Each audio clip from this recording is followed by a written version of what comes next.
Hello YouTubers, RogueMonkeyJr here. So the Voidwalker event just went live on PC, PS4, and Xbox One. You can download it right now. And with it came the patch notes, which we will go through really quickly. Now before we start off the video, the link to the full patch notes can be found in the description down below, as well as in the top pinned comment. Now without further ado, let's get stuck right into this. So the name of the event obviously is the Voidwalker event. There is a Wraith Town takeover, so a mysterious research site has been unearthed in Kings Canyon that was used as part of Project Wraith, including a functioning prototype portal. There are 8 exclusive event challenges split into 2 different tiers, so complete a variety of challenges to earn exclusive skins and Wraith themed content. All challenges and rewards will be limited to the 2-week event. There is also a direct purchase shop, so these skins will be swapping out. So the first skins come out today through September 10th, and then September 10th through till September 17th. There's double XP for top 5 and wins during the weekend from 10 AM PT on Friday, September 6th, all the way through till 10 AM PT on September 9th. Limited time mode, armed and dangerous, so it's shotguns and snipers only, so enabled guns. Mozambique, Peacekeeper, EVA 8, Longbow, G7, and Triple Take. Attachments not used by snipers or shotguns are disabled, makes a lot of sense. Gold variants of weapons spawn in high tier loot zones and in airdrops.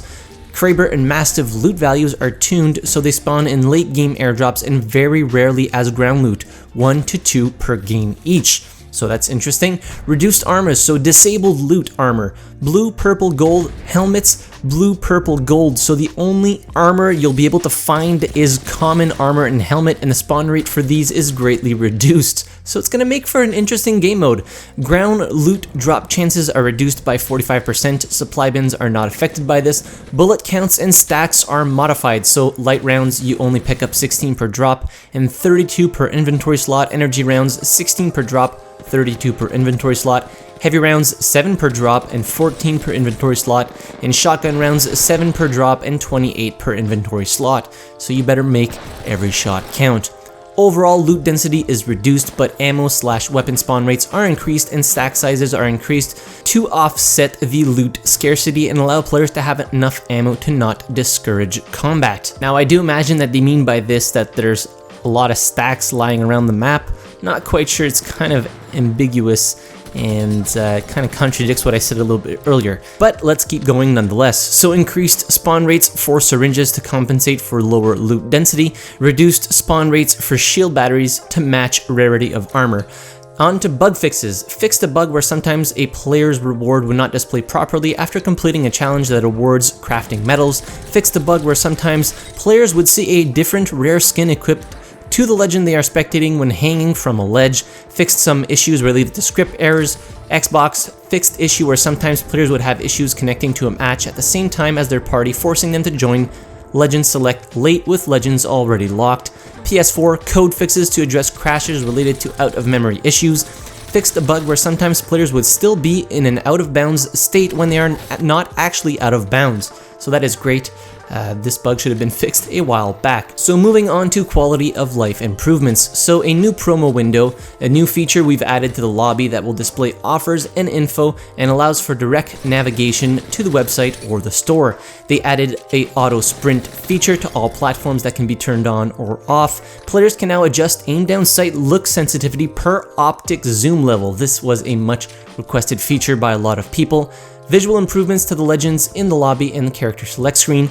Increased overall brightness, softer/lighter shadows, improved reflections on hard surfaces, and improved detail and contrast to textures. Added UI to the spectator view that lets players easily tell if they are spectating a squad mate or an enemy, and added setting to disable weapon auto switching when ammo runs out, so you can now do it manually, and I know that that is something that a lot of people were asking as well. Moving on to weapons, increased projectile width for the Triple Take. SMGs are no longer compatible with the 3x HCOG and the 2x4 variable ACOG scopes. And the note from design, our goal with this change is to better define weapon archetypes and improve the looting experience so that players aren't accidentally picking up a long range sight for a close range weapon that they have to manually remove. That's great. Now moving on to the last part of the patch notes, the legends. So a slight nerf to Wattson. She will now have low profile attributes, much like Lifeline and Wraith, so she takes 5% more damage to base health, and reduced the maximum number of interceptor pylons that can be active to 1. Bloodhound fixed an issue that allowed players to cancel the startup animation for their ultimate when activated while using a zipline. So, I know that was a lot of information, blurted it out. Again, full link to the patch notes in the description and in the top pinned comment. Have some fun in the snipers and shotguns only mode. I think it's going to be incredibly fun. Let me know your thoughts on the whole event in the comment section down below. Hit the like button if you enjoyed the video. Subscribe to the channel if you haven't already. And as always, thank you very much for watching. I really appreciate it. And I'll see you guys in the next video. Have a good one.